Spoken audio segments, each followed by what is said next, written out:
Martian to all the Sedalians out there. A little bit of a different podcast chat today. It's a SEDA Sessions internal. We're joined with our head of design, Laurier. How you doing, man? Hello, how's it going, everyone? Nice to see you again, Matt. As always, first time on the show, I guess. So always nice to show off another team member. Laurier, for anyone who has been following along, probably has the best looking stash of everybody within SEDA. So this is why he heads up the design. Today we're going to be sort of doing a little bit of an unveil of the new Explorer, which you've been working on for several months now, which is super exciting. So yeah, I mean, maybe the best way to open up would be like, Explorers aren't something that people typically talk about, but we do things a little bit different at SEDA. Maybe there's just like a high level you want to riff on what it's been like building the Explorer, kind of your experience with that, some of the main highlights. Basically, when I got in, the Explorer had already been revamped a couple times, and there was already sort of a finalized version of it. But I was kind of brought in to revamp it again and kind of bring in my own expertise and adapt that and basically adapt the Explorer to something a little bit more user-friendly. The main kind of philosophy that I have had for this particular project was a lot of consolidation. So a lot of the pages were a little bit either taking up unnecessary space, components were taking up a lot of space, or were scattered in ways that were maybe inconsistent or not really super logical. So I really focused on how can we kind of consolidate this information and create a sort of system that's reusable and standardized so that it follows the same kind of methodology throughout the entire application. And that way a user always has the same kind of perspective when they come in and they understand, this is placed here. This is the sort of philosophy and methodology with placing these certain items. And so there's kind of this ingrained methodology that's sort of almost subconscious that's put into the application in order to help users just use it a lot better and better orient themselves around the app. So a lot of that work required sort of a revamp of the entire design system. So at the atomic level all the way up. So that means, like redoing some colors, like redoing some variables, some fonts, really getting into those details. And that's great because it's sort of allowing us to have all of these kind of atomic elements and these foundational elements for the design that can be applied not only to the Explorer, but any other application or any other front end that we decide to build in the future. It's always going to utilize the same elements. It's going to have the same recognition, the same sort of identity, the same feel, and the same methodology. So it's very consistent across all applications and within all the specific applications. One thing I always am reminded of when I speak with you is that there's just so much more going on behind the scenes in design, or subconsciously going on in design, than I think people realize. And it's a hard one with like Explorers, right? Because generally they're used by developers or by tech enthusiasts. They're not natively friendly for the average user, although you would assume that native users have some purpose to obviously use them, right, to find their transactions, etc. How do you feel that you've landed? You were talking about sort of like decompressing a lot of the things, or sort of making it the components sort of fit much easier. Do you feel like you've landed in a place where the average user will be able to navigate more or less through this Explorer? Yeah, so I definitely think that we've tried to reach. Obviously, our target audience is very technically literate, and so keeping in mind that because of that, we sort of have certain leeway, or even we have to present things in a certain way that fits with that audience. But that being said, we also have other people that could be a target audience that we either don't know yet, or maybe would like to discover the tool, but don't have that same level of technical literacy.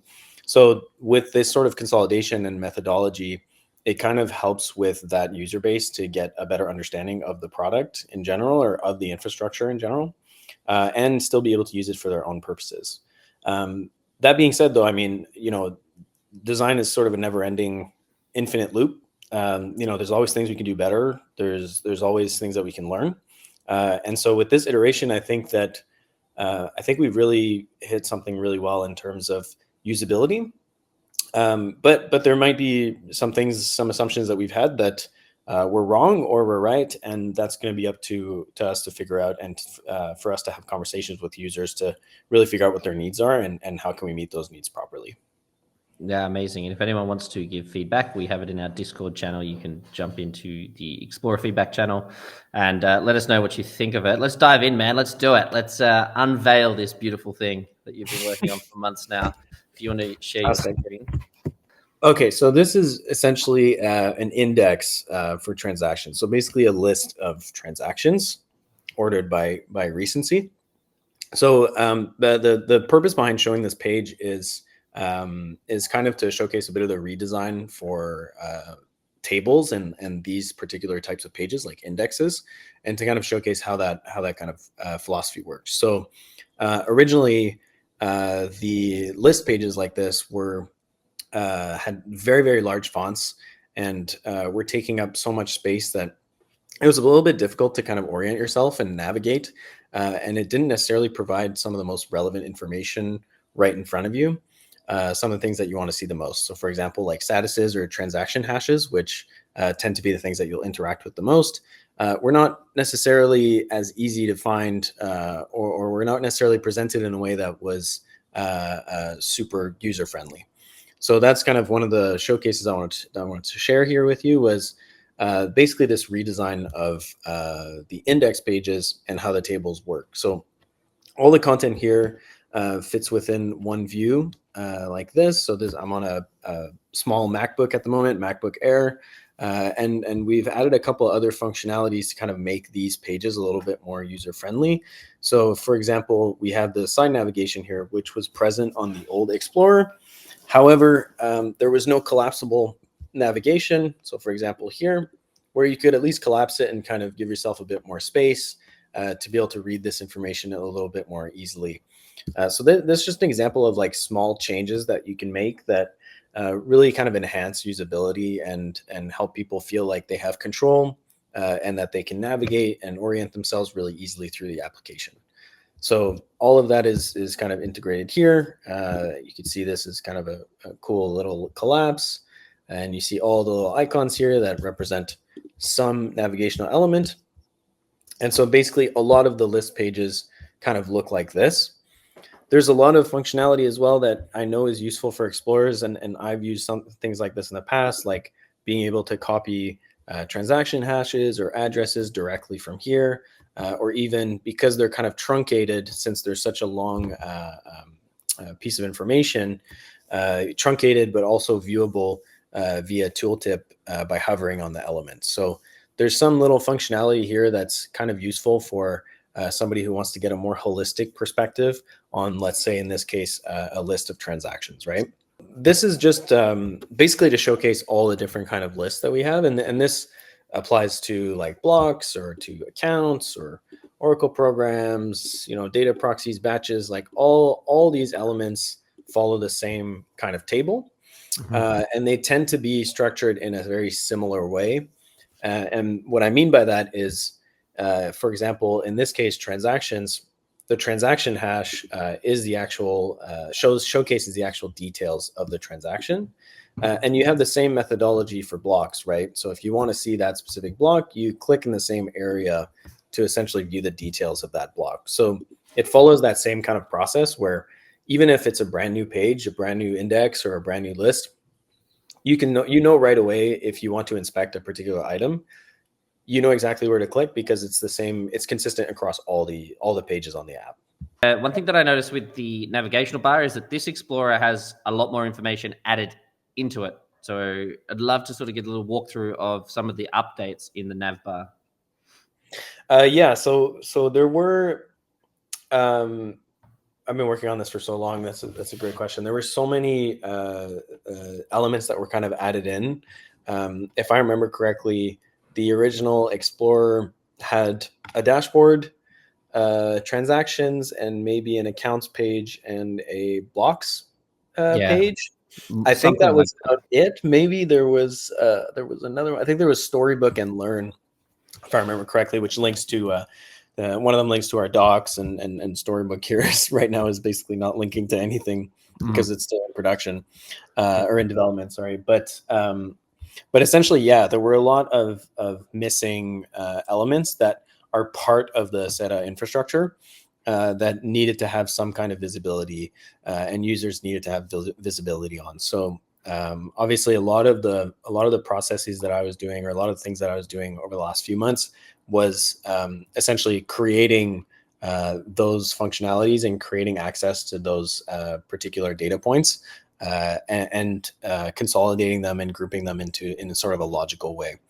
And obviously, you know, a lot of the discussion around what to have, how to display it, and all this was very, very important for me to have that kind of discussion with a lot of the developers that we have here at SEDA, because they know they use the application already, and they know exactly, you know, how the infrastructure works. They obviously are building it. They kind of breathe it every day. So it's good for me to kind of bounce ideas off of them a little bit, and say, you know, this makes sense to me as like a new user, but does this make sense for you as somebody who's a little bit more technical or who understands the stack a little bit better than I do? So it's a very like collaborative process.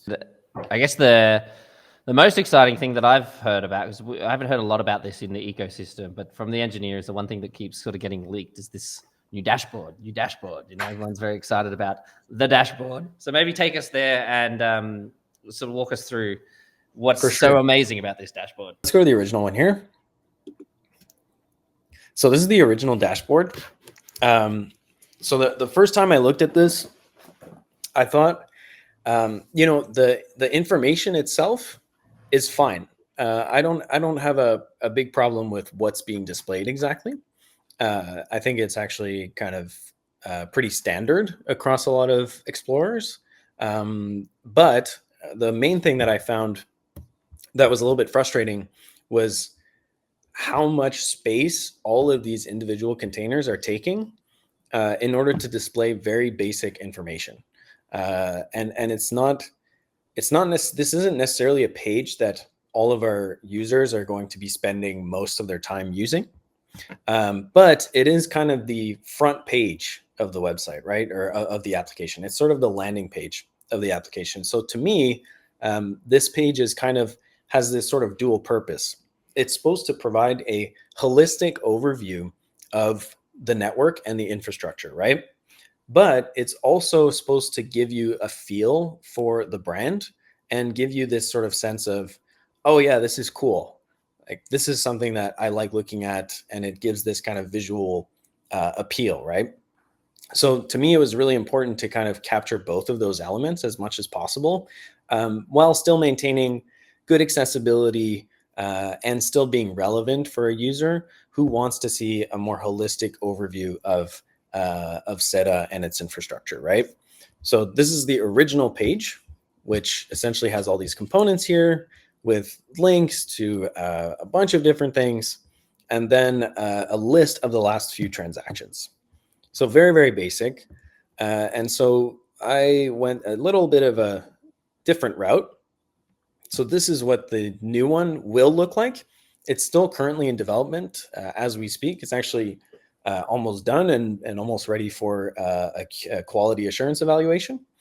But essentially, you get the idea through this mock-up of where the Explorer is going in terms of the dashboard. So it still has those main components that showcase the same elements, such as the price of the token, the market cap, data request programs, the active validators, the overlay nodes. We added a couple other things that I find really interesting and that you tend to see on some explorers, or you see on even like DeFi projects, or a bunch of other applications that are not necessarily explorers, but are still interesting kind of metrics to look at.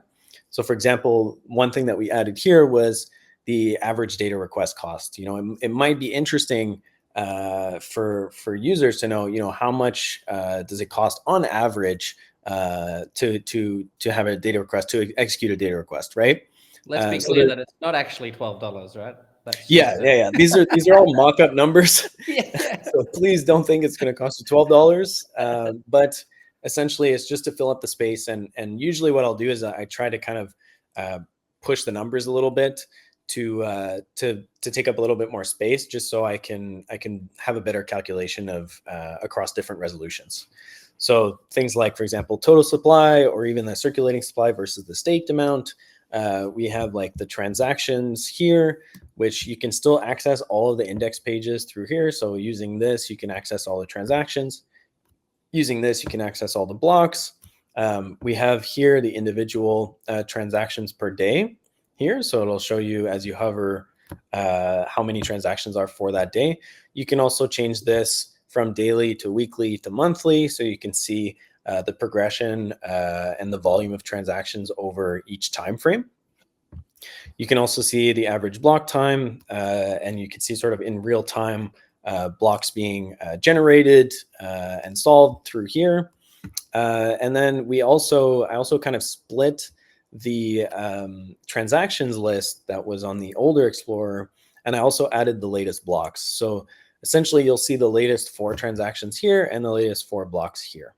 So it's really, this page is really, it's not going to provide the most usable information in every case. Most users are not necessarily going to spend a lot of time on this page and viewing this data particularly. But I still felt it was an important page to kind of highlight and showcase data in a way that's visually interesting, but also somewhat relevant, in order to keep users a little bit more engaged, and to give the impression that this is interesting to look at. And we spent a lot of time, and we're professional enough to spend a lot of time on every single page that we have, and understanding its purpose, and really maximizing that purpose as well.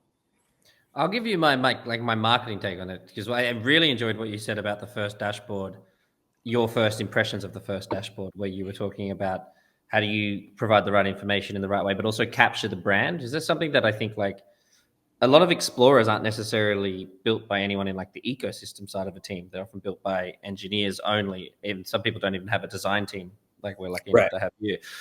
And it's such an amazing concept, because when you were showing us the first dashboard, I was looking at it and thinking, yeah, the way that the SEDA brand has evolved, especially from our marketing standpoint, it just feels like there's lots of different pieces that aren't cohesive there together. There's a theme in there in terms of those elements that we used to use, those little icons and stuff. They've definitely got this like kind of glass morphism theme to them, but they felt almost irrelevant from each other.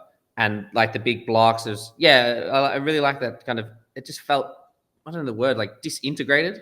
It wasn't integrated into its site, where I look at this dashboard and I go, this is cohesive. This all feels like one thing. And arguably I'm actually looking at more information in this one, but it feels smoother. Yeah. And it's, like one of the big things, I totally agree with that. And one of the big things, if I go back to the older one here, was how much space these individual containers were taking for such a small piece of information. That, and I, with your point about sort of the disconnect between the brand and the general elements of the original application, I think this is a really clear example. Is we have this very, very authentic and this iconography that kind of has this personality, but it's not necessarily matching with a lot of the other elements of the app. It really, to me, this really looks like someone just stuck the image into this container and kind of like said, okay, we're done. And I felt like there was a little bit more to it. And this page, again, because it doesn't have the same level of usability as a index page or even a details page for, let's say, a transaction, it kind of gives us a little bit more freedom creatively and visually to kind of recreate that glass morphism effect, but apply it to the entire UI instead of just adding iconography or images that reflect that sort of style, and really kind of integrate it all into one. So I totally agree with that. And because we reduce the spacing on all of these individual components, we can display even more data, but it still doesn't feel super cluttered. It doesn't feel like we just shoved a bunch of unnecessary info in here. Every single piece of information was discussed and was sort of meticulously placed in order to provide some relevancy for a user, while maintaining our brand authenticity and like our brand image.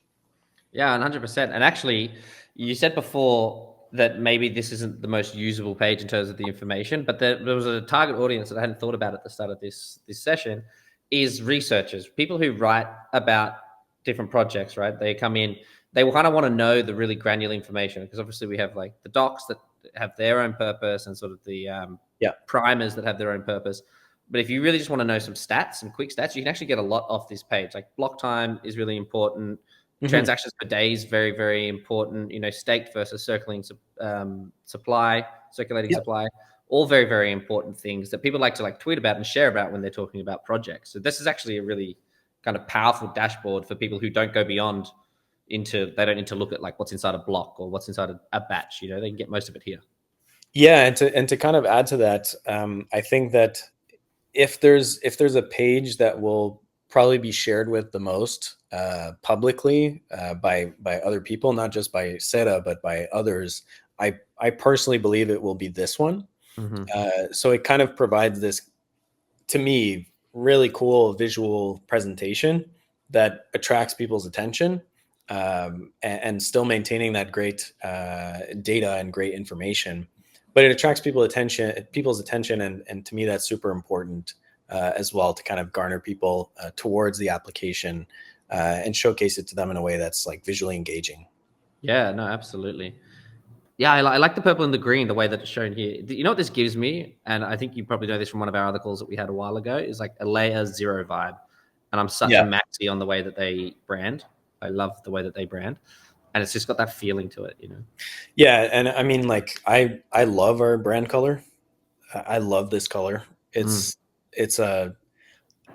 me, it screams like it's a mix of royalty but also it's very like accessible. Yeah, right. It's a color that you can use for so many different things, but it really provides this accessible color that we can use across dark mode and light mode. So I really like it. It's kind of part of like our brand's soul. So to me, it's important to kind of showcase it. I think one of the other things maybe is not using it so much, is when you and I were riffing with Peter and some of the other team on the website, like we looked at some block sections in that color, and it loses its like power, that royalty. It was a really good way to describe it when you see it in a block color, but up against like the blacks and the shades of gray here is really powerful. And the green, I feel, is like the same thing for a green. They're just the perfect tone, because especially with purple, right? Purple could be one of those colors that can really change the way you look at something. It can be like, it can be used for like, let's say like in the spiritual world, it's quite like the highest level. It has this kind of like spirituality associated with it, like evolving and leveling up. That has one kind of purple, but then it can also not be associated with economics, right? And like we are in an economically driven industry, but when you find this right balance, and royalty is actually such a good word for it now that I think about it. And the same with the green, is like they're their own tones. They're not common tones of those colors as well. So maybe that's one reason that it catches my eye. And the second thing is it's kind of got this like boldness when juxtaposed or contrasted with the grays that you're using. Yeah, totally. I agree with that. And it's the specific shade of it as well that I think makes a huge difference, because it's purple, but it kind of has a lot of blue in it as well. Which kind of creates this accessibility side, which sort of enhances the accessibility side, but it also provides a sort of level of professionalism compared to like a deeper purple, for example, that to me screams like French Revolution nobles could only afford that color on their clothes. So to me, this is a bit more of a middle ground. But it still has that boldness that I find really interesting, and that you find in a lot of crypto projects compared to like traditional applications. Yeah, 100%. So what's the evolution from here? This will go live, shortly over the next few weeks, I imagine. But it doesn't stop there. How does sort of the design process continue? Yeah, so there's a couple different things. As I mentioned earlier, the process is infinite. So there's always going to be work to do, and there's always going to be things we can do better. And I had no qualms with admitting that we're never going to get things right 100% on the design front right away. It requires a lot of collaboration with team members and users. and a lot of discussion across those stakeholders, right?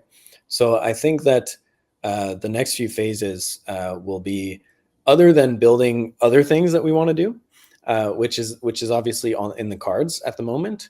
The next few phases will be to basically launch this and gather as much feedback as we can and try to find holes and plug them, or just see what we're doing right and how can we sort of apply that to other elements within the application. So I think there's going to be a big, the next few phases will have a big sort of review process and feedback gathering session where we can really kind of hone in and focus on what we're doing right and what we're doing wrong, and how can we improve everything that we're doing wrong.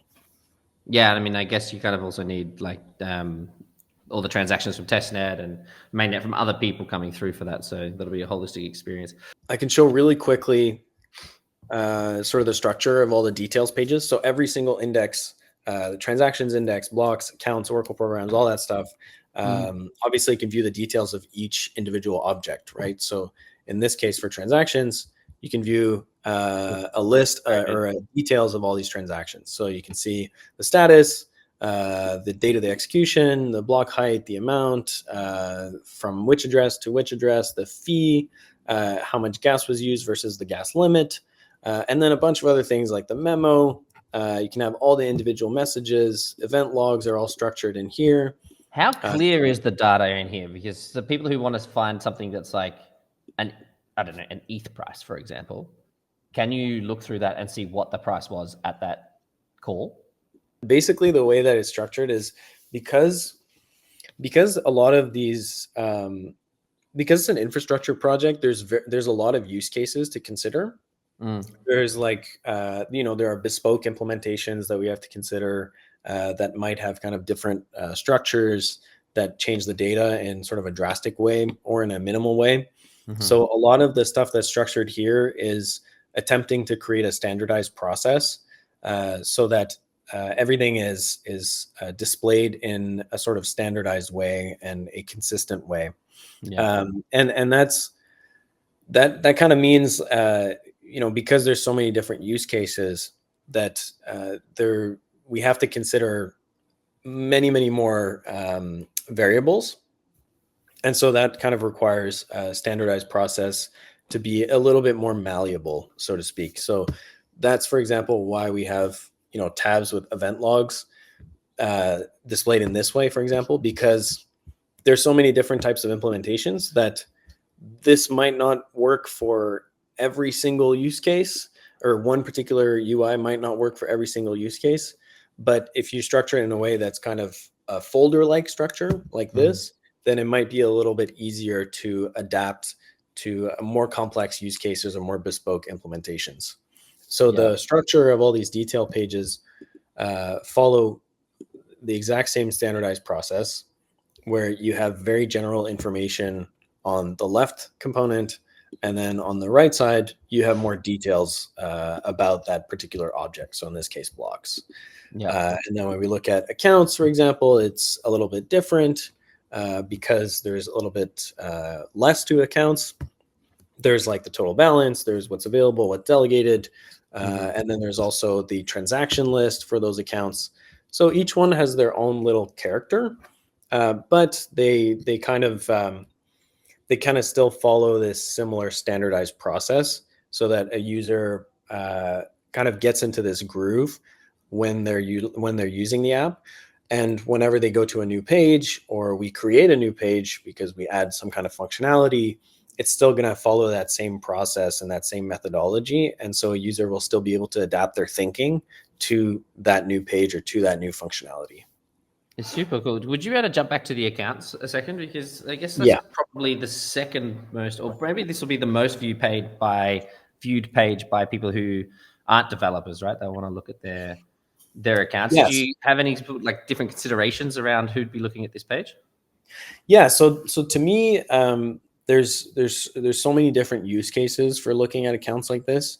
I mean, you could be viewing your own account, for example. You could want to view sort of the transaction flow from one account to the next. And so the sort of the usability on this side is, yeah, you want to be able to see general information about the account, but you also want to be able to see the transaction flow, so that you can access other accounts that have either like received some transaction from that account, or you want to get that sort of navigability. You want people to be able to navigate through these accounts a lot more easily. And so that's kind of the process behind a lot of this stuff. I also think, personally, I think that this page will probably need a little bit more work as well. I can already kind of envision some changes that would be interesting, especially if it's your account and your wallet's connected. So there's some things there that I think we'll probably have to adapt and change a little bit, or maybe add to more than change. But still, in general, I think the information at the moment is generally quite good, and I think a user will be able to utilize it properly. But to be honest, I'm really looking forward to having conversations with our community, to see, what do they think when they utilize the application. What is something that they tend to do often? What's something that they don't do very often? What are things that they feel are missing? What are things that maybe they are there that they don't need? So there's a lot of discussion that I think will be really important to have with our user base, in order to really provide the most value that we can. Has it ever come up in the conversation to have sort of like a inbuilt split screen where someone could have two lots of information? The use case that came to my mind was, you said people like to look at transaction flows from one wallet to another, but generally that involves looking at only one account at a time, where you might still want to see that information between two wallets, because people often do that. They look at relationships between different accounts on chain. Yeah, so there's a couple things that I've seen in the market that I found really interesting that could kind of help with that. I'm wondering if, for now, at the moment, the way that I see the Explorer is, it's really just a tool to view state, and the state of the network. So it's really just a tool to view kind of data and view how SEDA is doing, and view specific transactions. But it's really like a read application, right? But I wonder if there's a use case where people want to kind of build out their own kind of visualizers in order to do research. So one particular feature, for example, that I've seen before is the ability to connect your wallet and then assign a name to specific accounts, so that it helps you kind of track transactions a little bit better.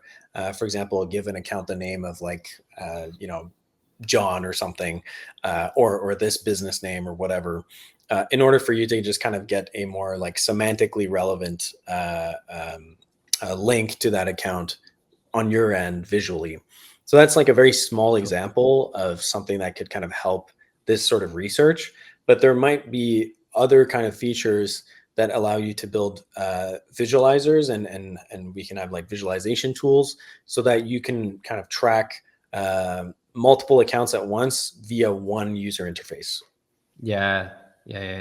That's a really cool idea, I think, because there are people out there that they actually dedicate a lot of their time to watching the relationship between different accounts, who's doing what, and they track them. Maybe it's even for like indexing portfolios so that they can, track trades and that kind of thing as well. I think that's a really definitely cool. And if it's something that, is if it's something that we see that the community is like really asking for, and are putting a lot of emphasis on, then it's obviously something that we prioritize.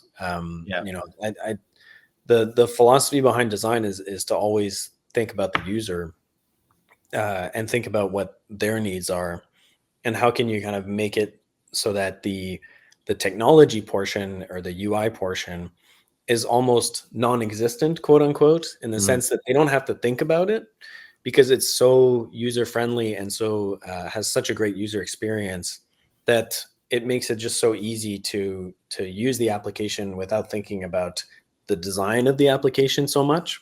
And just saying, you know what, this is so easy for me to use. I barely even have to think when I'm using it, and that's kind of the goal behind not just user interface, but all kinds of product design, from digital products to physical products. At the end of the day, you're building something for somebody. So you have to think of that person and what they need. I feel like that's a very powerful message for Web3 apps. Oh my God, tell me about it. That's, They've been battling that for years. I mean, yeah, and I know that this is actually a really good example. I mean, even like when I was first hired at SEDA, I preach this a lot. And you see all these challenges in the market, right? Like a few years ago, and it still is to a certain extent, but a few years ago, like scalability was such a big problem and such a big thing to solve. And now we have interoperability that's been this huge challenge, and has really we've seen a lot of value in unlocking the potential of interoperability with more access to liquidity and more access to data. But one thing that I've had a huge problem with crypto for years is user experience. I feel like crypto in general has been, a lot of crypto projects in general have been have had a hard time really building good user experience. And that I think has been one of the biggest challenges for crypto, because I think that that's not helping us maintain and retain a lot of large scale user adoption. And it's that level of like convenience, right? And I think that that's something that I want to embody as much as possible with the stuff that we build.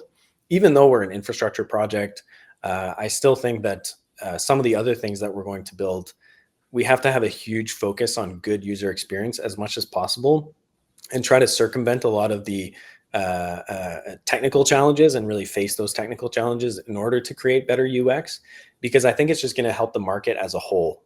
And I think it's just going to help just regular people, people who are not obsessed with blockchain or crypto, people who are just kind of, not super into it or are curious about it. I think providing them with really good user experience is going to retain them, and make them think like, oh yeah, okay, this makes sense for me. This works for me. This isn't like a huge hassle. And there's a lot of companies I think that are doing things that way that now that are going to have a huge impact in the future. And I think that's one of the ways to go for sure. I think the other thing that people often forget that is super powerful is like trust in a product, right? If Yeah, you don't have beta labeled on a product and you have this experience that feels like a beta product or something, that it just doesn't feel polished, doesn't feel right. Users don't have that same level of trust, and then you come into crypto where there's basically zero trust anyway. A lot of people come in very skeptical of what they're doing. very true. No, that's very true actually. And crypto has a cycling reputation. It's good, then it's bad, then it's good, then it's bad, then it's a scam, then it's going to change the world, then it's a scam again.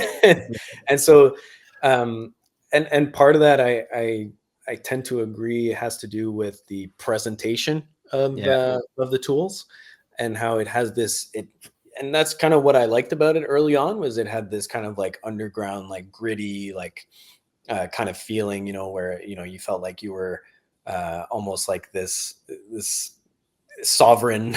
It had that feeling of like first Matrix movie, like that level of like hacker, like against the government, and not like hacking people for their funds. That's the cyberpunk feel. Yes, exactly. And I think that was cool for like the early adopter side, right? Where like you're almost, you're at this like forefront of technology, and it makes you feel like you're there first and like you're part of this cool revolution. But when it comes to, getting like some regular person like John Doe or whatever, and getting them onboarded to all the infrastructure that we've built and all of the insanely cool stuff that can be built with blockchain, it requires this softer touch that is a little bit more approachable and professional. Because at the end of the day, people they're putting either their time or their money into these things. And so they want to feel like they can trust the programs and the products and the companies and the people that they're working with and that are building these tools for them. And also the power of familiarity. That word in Australian. Familiarity. Thank you. Yeah. The power of that is like, if you take someone from let's say Revolut, right? I use Revolut a lot. There's like Wise, very similar applications, really great UX for banking. And when I use that, it's a great UI like interface, but I'm also doing economic activities, which for some people can be like a nervous experience. If you don't have something that's familiar and they're doing something that makes them kind of nervous or they're unsure about, it's like learning two things. Like one, am I doing the process correctly? And two, like how do I actually use the tool to do the process, right? But if you have something that mirrors something that they already use in their day-to-day life for similar activities, let's say it's banking off-chain and then banking on-chain, you already are one step closer to having that person trust you and be familiar enough to go, this feels right? There's like an intuition when using products. I totally agree. I think one of the clearest examples, and this is maybe kind of funny, but is whenever I try to get some of my friends or like my family onboarded into crypto. So my mom is like a really good example, right? She has like a centralized wallet here and then a decentralized wallet here, and I have to kind of explain to her, the difference in the difference in convenience between the two, but also the difference in security between the two, and what the differences are between these two types of wallets, right? But even just when she's thinking, I want to send money from this to this, it's already like this big worrisome process, because there's this fear that you're going to send money into this dummy account that you're never going to retrieve again. And so that's kind of the level of like convenience or inconvenience that I feel like is, that's a good example of the level of inconvenience that I feel like is actually kind of hurting the industry a little bit, is that, we have this decentralized, very secure sort of, peer-to-peer system. But what that means is, you don't have the same level of insurance when you're transferring funds from one account to the other, for example, or it creates this sort of level of insecurity that I feel like when your money's involved, it's not something you want to maintain. You want to get rid of that insecurity as much as possible, right? So I think that's just one example of in my opinion, bad UX that has a very strong impact on major adoption. Yeah, exactly. And it's also like the fault of ours for building within our own echo bubble, our own echo chamber. We don't see things like the normie eyes would see them, because we're so used to poor UXs that like slightly better UX feels amazing. And we go, that's it. This is the holy grail. But really, it's still quite far away from where it needs to be. Yeah, and it's always going to change, right? Like good UX is it's kind of a term that doesn't really mean that much, because it needs the context of the current situation, of the current market, of current perspectives and current technologies, right? It needs to adapt to how people are changing. So if people are using a computer and a mouse and have been for decades, but then it's been touch screens for a long time, and now kids are using touch screens, this is just a clear example of, well, the UX will have to change a little bit, because now the technology and the medium for interaction with that technology has changed a lot. And the people who are going to be using it in the future are not used to using the older methods anymore, and they're using newer methods. So good UX there are some fundamental truths to it, but it's highly adaptive. It really depends on the market and the mediums of technology. And so that's why I'm saying it's kind of an infinite process, because we might build something now that's like perfect, quote unquote, but in 10 years, maybe not anymore, right? So there's this constant evolution that we need to ingrain in everything that we're doing. I love that. I hope it was valuable and useful. Dude, it was amazing, actually. I really enjoyed it. And I think one of the things I got away from the conversation is always the same thing, is like there's so much more going on in design, and so much sort of like subconscious activity going on in design. And it's been a massive like talking point for the industry. Obviously, chain abstraction, the whole kind of concept is how do we make the user experience better? And part of that is like user interfaces, right? And there's just so much buried into how to design a good interface. 100%. Yeah. No, that's great. Cool. Well, dude, we'll catch up again in the next updates of the Explorer. But great to get you on a SEDA session, and I look forward to our next conversation. Thank you very much. Have a good afternoon.